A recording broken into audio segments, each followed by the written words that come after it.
ప్రభుత్వాల్లో ఉన్నవాళ్ళు గుర్తుపెట్టుకోవాలి, మానవుల ప్రయోజనాలు ఒక్కటే కాదు, నదులు, కొండలు, చెట్లు వీటన్నిటినీ కాపాడడం ప్రభుత్వం బాధ్యతే. పర్యావరణ పరిరక్షణ ప్రభుత్వం యొక్క ప్రథమ బాధ్యత, ప్రధాన బాధ్యత. అన్నిటికీ ప్రభువే. ప్రభువు అన్నవాడు ఎప్పుడు అన్నిటికీ ప్రభువే, కొన్నిటికి ఉండదండి. అందుకని పావురానికి కూడా నేనే రక్షకుండా కదా, నేను రక్షించాలి కదా, అన్ని పావురాల్ని నేనేం రక్షిద్దామని ప్రయత్నం చేయలేదే, నా కాళ్ళ మీద పడిన దాన్నైనా నేను రక్షించాలి కదా అంటే ఆ డ్యాగంది, నేను 2 రోజులు కష్టపడి వేటాడాను, నా ఆహారం లేకపోతే నేనేం చేయను, నన్ను రక్షించడం నీ పూచీ కదా అని తర్కం ఇలాగే ఉంటుంది. వెంటనే రాజు అన్నాడు, డ్యాగా నీకు మరో పావురం దొరికే అవకాశం ఉంది, ఈ పావురానికి మరో ప్రాణం ఉండే అవకాశం లేదు కదా అన్నాడు. అది ధర్మ సూక్ష్మం అంటే, అది ధర్మ సూక్ష్మం అంటే అది. ధర్మం వేరు, ధర్మ సూక్ష్మం వేరు. ధర్మం వేరు, ధర్మ సూక్ష్మం వేరు. సూక్ష్మం ఎలా ఉంటుంది అంటే, నిజమేనయ్యా నీ వేటాడుకున్నావు, నేను కాదని అనడం లేదు, కానీ ఒక పులి మేకని చంపేస్తూ ఉంటే మనం పనిగట్టుకుని రక్షించక్కర్లేదండి. అడవులకు వెళ్ళి రక్షించడం మన వల్ల కాదు, పులి మన చంపుతుంది. మనం చూస్తే చేయగలిగితే ఆ ప్రయత్నం చేయొచ్చు. లేదు, దేశంలో అడవుల్లో ఎన్నో పులులు, ఎన్నో మేకల్ని, ఇతర మృగాలని చంపితే మనం తుపాకీ పట్టుకుని వెళ్ళకూడదు, అది కుదిరే పని కాదు. పులులు ఉండవలసిందే, మేకలు ఉండవలసిందే, వాటి కర్మకవి పోతే మనం చేయలేము ఇక్కడ. కానీ ఒక పాము కప్పను మింగేస్తుందంటే కప్ప అరుపు మనకి వినపడింది అనుకోండి, ధర్మశాస్త్రం ఏం చెప్పిందంటే ఓ రాయేమంది. ఎందుకని?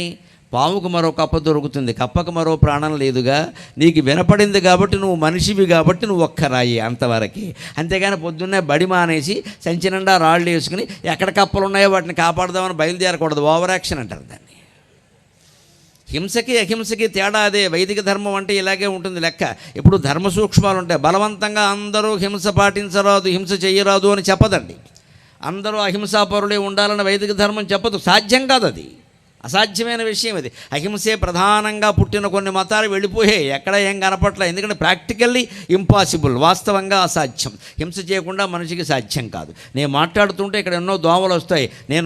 మామూలుగా మీరు అనుకుంటూ ఉంటారు మేము ఆ రకంగా మాంసాహారం లోపల పంపిస్తున్నాం, మేము ఇక్కడ దోమలు వెళ్ళట్లేదు ఏంటి అని అవన్నీ ఆపుతా. అలాగని మాట్లాడడం మానేస్తామా? దారి మీద నడుస్తూ ఉంటే చెప్పు కింద కొన్ని జీవులు చచ్చిపోతే నడవడం మానేస్తామా? ఇంత అతి వద్దని చెప్పారు. మనం పని కట్టుకుని చంపొద్దు, అంతే తేడా. అందుకని రాజు వాదనకు ఆశ్చర్యపోయి డ్యాగా అంది, నాకు తగిన మాంసం ఉంటే ఈ పావురం నాకెందుకయ్యా అంటే, రాజు చూడండి ఆయన తలుచుకుంటే ఎవడు రాడండి, ఎవడికో నేను 10 లక్షలు ఇస్తానయ్యా నీ కుటుంబ పోషణ నేను చూస్తానంటే మనిషే వస్తాడు.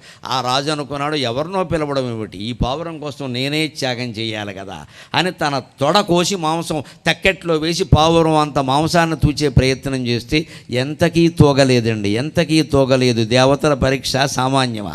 చివరికి ఇక ఒంట్లో మాంసం అంతరించిపోతుంటే ఏం చేయలేక భట్టులను పిలిచి నన్నే అందులో కూర్చోబెట్టండి అన్నాడు. అది నా దేశాన్ని పాలించిన రాజు చేసిన త్యాగం. నా దేశం అటువంటిది, నా చరిత్ర అటువంటిది, నన్నే అందులో కూర్చోబెట్టండి అన్నాడు.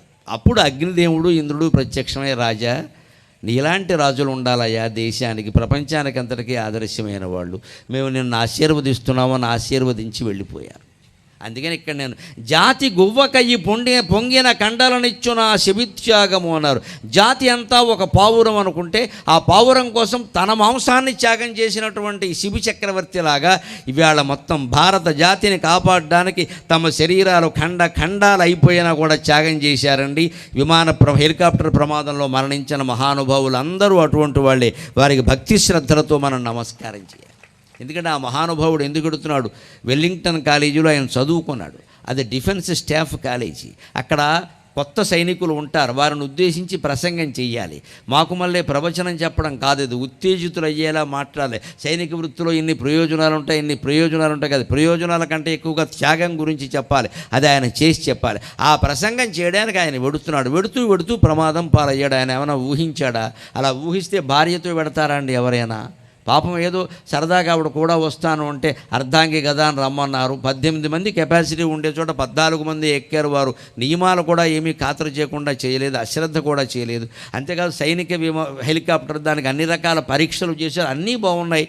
దురదృష్టం ఆయుర్దాయం లేదు, అంతే తేడా. ఇక మనం మాట్లాడుకోవలసిందేం లేదు.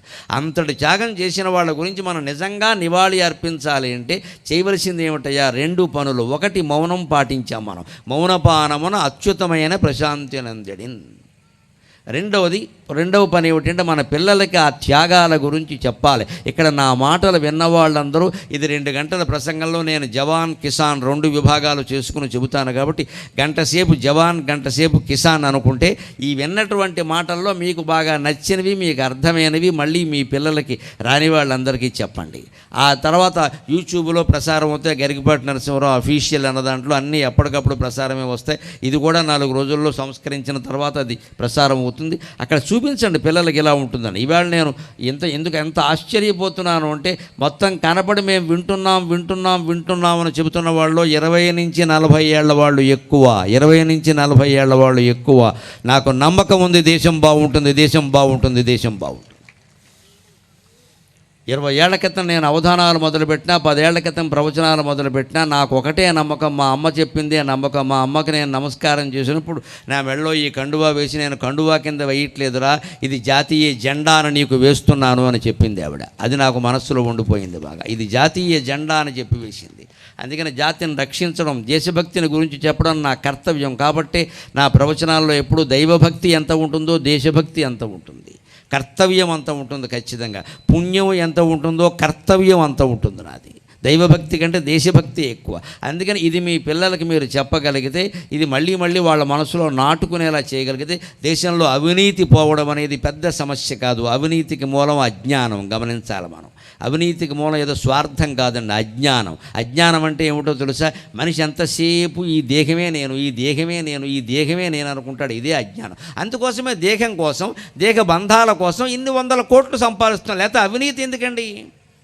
లక్షల కోట్లు సంపాదించిన వాడినైనా మీరు చూడండి, 2 పూట్ల అన్నం తింటున్నాడా? లేదే. ఒక పూట తింటాడు, ఒక పూట చపాతి. ఈ చపాతీకి ఇన్ని 100 కోట్లు ఎందుకే? పని లేక. అది తిన్నది అరగదు మళ్ళీ. పోనీ సరైన బట్టలు కట్టుకున్నాడా? మీరు అవినీతి పరులు అని పేరు పొందుతున్న నాయకులను కూడా చూడండి, మామూలు బట్టలోనే ఉంటారని. ఏం పెద్ద ఫ్యాషన్ డ్రెస్సులే ఉండవు వాళ్ళకి, అవకాశం లేదండి. పోనీ రాత్రి ఏమైనా పడుకోగానే నిద్రపడుతున్న పట్టదండి. ఎందుకంటే మంచం కింద డబ్బే, మరుగుదొడ్లోనూ డబ్బే. నిద్ర ఎలా పడుతుంది? ఎప్పుడెప్పుడు రైడింగ్ చేస్తాడో తెలియదు. వెంటనే వీడికి కళ్ళు తిరిగిపోతూ ఉంటే మూర్చిపోతూ ఉంటాడు. ఎందుకంటే మీరు దొంగ పని చేసిన తర్వాత అలాగే ఉంటుంది. అంచేది అజ్ఞానం అవినీతికి మూలం మనం గ్రహించాలి. గ్రహించవలసిన జ్ఞానం ఏమిటంటే, ఎంత డబ్బు సంపాదించినా నాకు తినడానికి లేనప్పుడు, ఉండడానికి లేనప్పుడు, నిద్ర పట్టనప్పుడు, నిత్యం భయంతో చచ్చిపోయేటప్పుడు ఈ డబ్బు నాకెందుకు అని గ్రహించడమే జ్ఞానం. అప్పుడు ఖచ్చితంగా మనిషి నీతిమంతంగానే ఉంటాడు, అవినీతి పని చెయ్యడు. కోట్లు మింగేయాలి, మనకి కాంట్రాక్ట్ చేపట్టి రోడ్డు మీద సిమెంట్ వేయకుండా మట్టి వేసేస్తే మనకి బాగా కలిసి వస్తుంది కదా. పైగా మళ్ళీ 6 నెలల్లో రోడ్డు చెడిపోతే ఆ కాంట్రాక్ట్ మనకే ఇస్తారు కదా, ఇంకోసారి వేసేయచ్చు కదా అని ఆలోచన వచ్చినప్పుడు ఏం చేయాలంటే, ఈ కంకర్రాళ్ళు వేయకుండా, మనం సరైన సిమెంట్ వేయకుండా ఇసుకేసేసి మట్టి వేసేసి చేసిన పాపం ఉందే, ఈ వేయకుండా దాచిపెట్టిన రాళ్ళన్నీ మన గాల్ బ్లాడర్లోకి ఎడతాయి. ఇప్పుడు అంతమందికి గాల్ బ్లాడర్లో రాళ్ళు సమస్య.